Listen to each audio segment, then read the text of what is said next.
It's weekend and another Filipino food ang atong pagalutoon. First, naglungag lang tag rice and then ang gisabaw day nato kay ang sabaw sa isda. And then mag semi meal prep pud ta. Ako nang gipabukalan ang ato ang soba. Ug syempre ato sang pabukalan ang udon para this week sa atong luto vlog kay diretso na lang nato sila lutoon.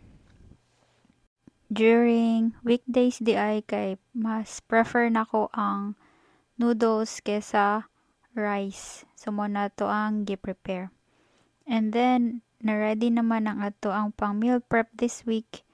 Magluto na ta sa ato ang Filipino breakfast.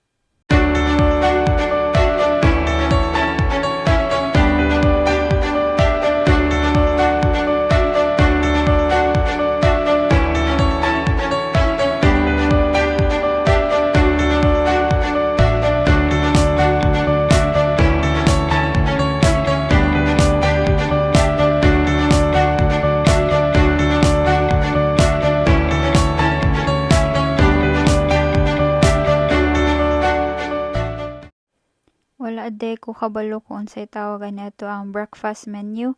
Basta ang naaani is gigisa nato ang thigh nga part sa manok. Ang iyahang sabor ana kay lemon, soy sauce, gamay nga sugar. And then para sa atong plating na atay, carrots and lettuce nga gibutngan na natog sesame sauce. And then ato nang gibutang atong chicken ug ang atong egg. Mura siyag silog pero di siya silog.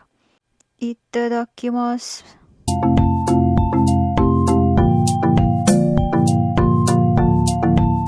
Follow for more.